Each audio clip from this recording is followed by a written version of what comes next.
Hello, witches. It's Strigabella. I've been seeing a lot of really crazy stories in the news and stuff, and just even with the simple things like, the politics going on with the election and all that kind of stuff, and the movement for transgender and bathroom use and kids getting sex changes and people turning themselves into animals and wanting to marry their computers and things like that. Just really people are pushing the envelope as far as they can possibly push it.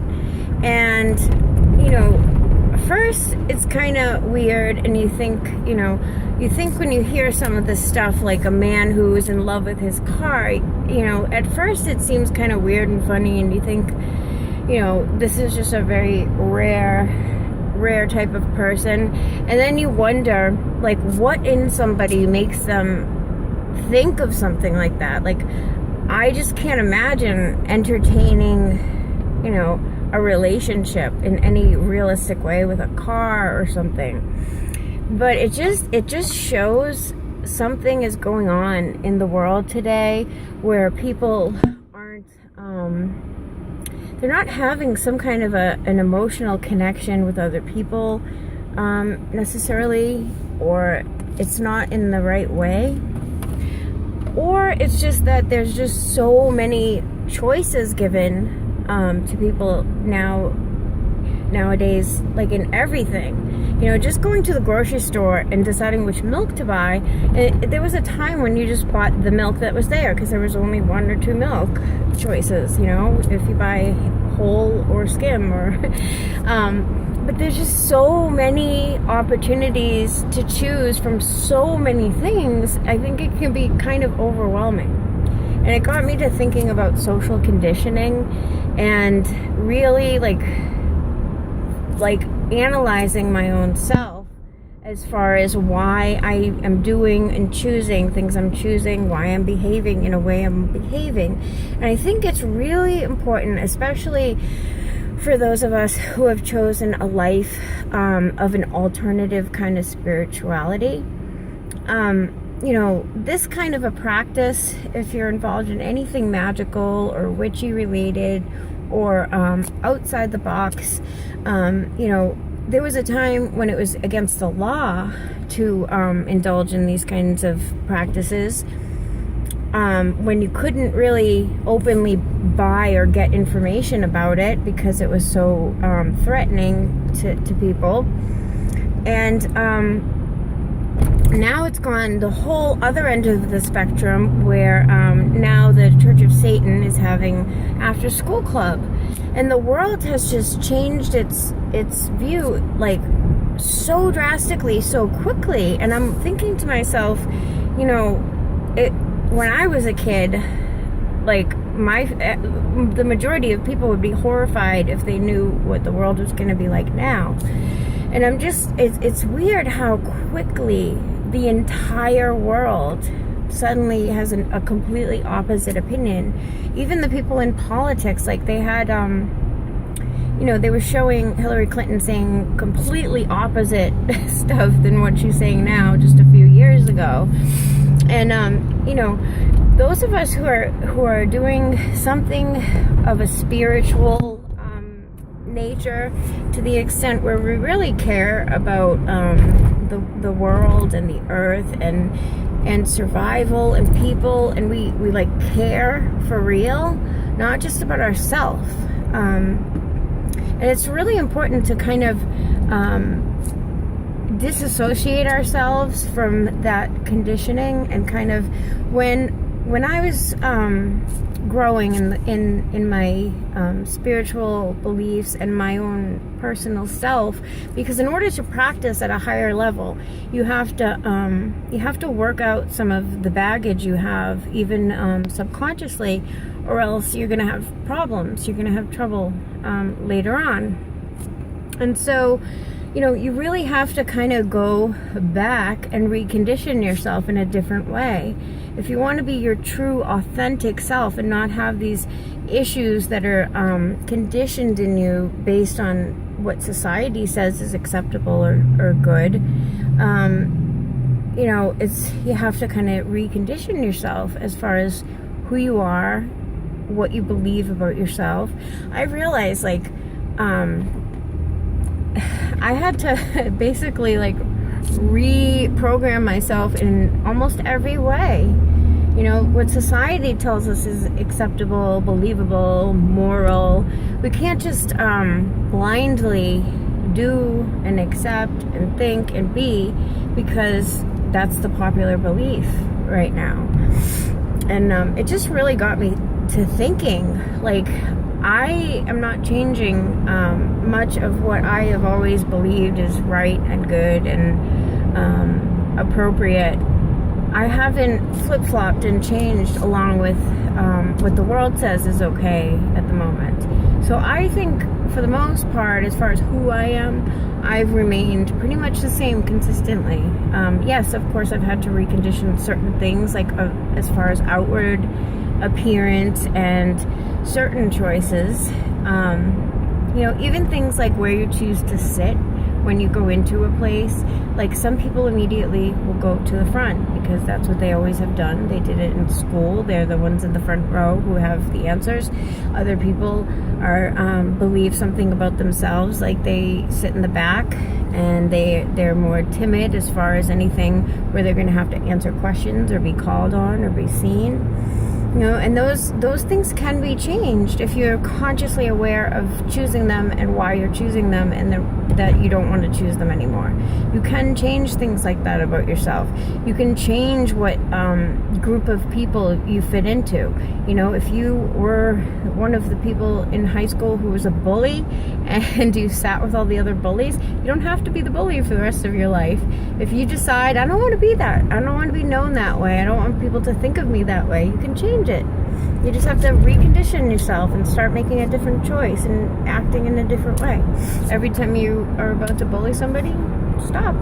Think something different. Say something nice. You know, and it's that way along, you know, the whole spectrum. You can choose to make different choices as far as eating. You can be a vegetarian. So, you know, it takes work to recondition yourself in anything. And yes, it's hard, and sometimes you fail a couple times or more than a couple times with things like smoking or dieting or starting to exercise if you've never exercised. But it can be done. And I really found some stuff helpful in Christopher Penzak's books. Like, he asks questions that make you write these weird lists about stuff that at first it doesn't necessarily seem that profound, the list you're making about, like, your priorities or what you believe about yourself, and then on the other side what others might believe about you and how they compare to each other. But those things, when you really get into doing it, at first the first few things you write might not be that profound, but then as you really think, it starts to show some pattern or some truth about who you are, what you value, what others believe about you. And that can really, you know, when you suddenly realize that people think something about you that you don't want them to think, or that you wish wasn't true about you, it really can be motivating and make you want to change. You know, I realized that you know, you guys who watched my channel for a while know I have some health issues because I've been in, I got hit by a car when I was like 25, and it really changed my life dramatically. I mean, it changed everything. It changed my having to, I used to not want to ever ask for help or admit that I needed help or anybody else to take care of me, and it changed that kind of thinking. It changed my view of myself and my body and being physically able and fit and active, and all these things I couldn't do anymore, like horseback riding and dog sports. And, you know, when those things suddenly drastically change and make you rethink things, it really can be an impact on your life. And sometimes you have to struggle in order to grow, and I definitely did. I struggled for years trying to regain a sense of self that was, you know, really stable and coherent because suddenly the self I knew my whole life was just wiped out.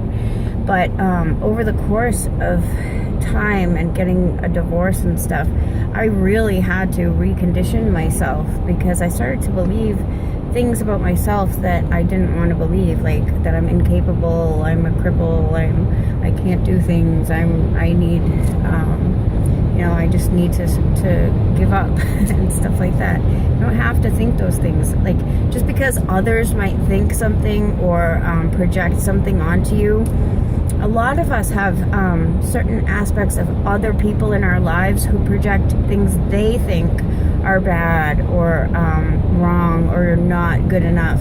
They project those things onto us because that's their shadow and it's their judgment.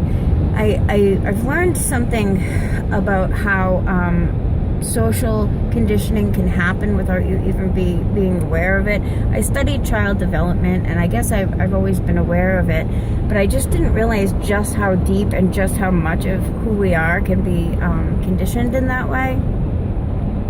Growing up in one generation, they're conditioned to think certain things have to be a certain way, and that the alternative is so horrible, they project that onto you, so you just push it so far away, and it causes you to make judgments.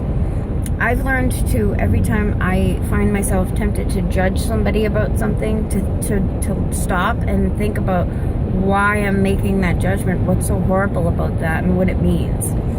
So that's a really good way to figure out what things are conditioned in you, because conditioning usually makes people make judgments about other types of things. And when you really learn that everyone's conditioned in a different way, and it's not necessarily their fault, and they're not necessarily conscious of it, it makes you have compassion in a way that you just otherwise you don't have, because you don't understand. And it really helps you to grow. Anyway, I don't know, just the crazy news stuff I've been hearing, and I don't know if you guys heard about that Flakka drug that people are doing. I just can't fathom in myself why anybody, knowing what it does to people, would ever want to do it. Like, what gets somebody to think that's fun or that, I don't know. I mean, I know I did dangerous things when I was younger. I tried drugs, but it wasn't like you knew it was going to turn you into a zombie, Like, most people had a good time, and so you tried it. But when you know the horrible, devastating effects, and you see that on the news, it's crazy. And I just think society is just going way out of the box all of a sudden. And things like there were times when slavery was okay, or they wiped out all the Native Americans just because they wanted the land. There's lots of times when the majority of people accepted something, but it didn't necessarily mean it was right or okay. And I think a lot of people just go along with the flow, and maybe deep down they necessarily don't believe that stuff is okay. It takes people really saying, hey, wait a minute, is this cool? Like, what's going on here?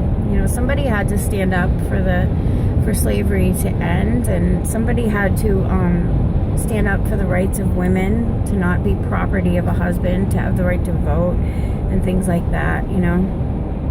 I don't know, just thinking, just wonder what you guys think. And the most important thing is that you do think, that you are thinking and considering, and especially if you're in a spiritual practice, because the whole point is that when you're a spiritual person, it means you believe in something beyond this world, something more, something deeper.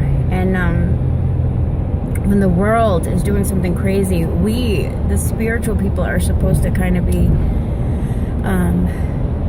helping or not of that, and being involved in witchcraft, you're different, you're separated, other people judge you, but you have to be confident enough and secure enough and wise enough to know better, and to really know yourself and not be conditioned by just judgments and what people say and what the popular thing is of the moment.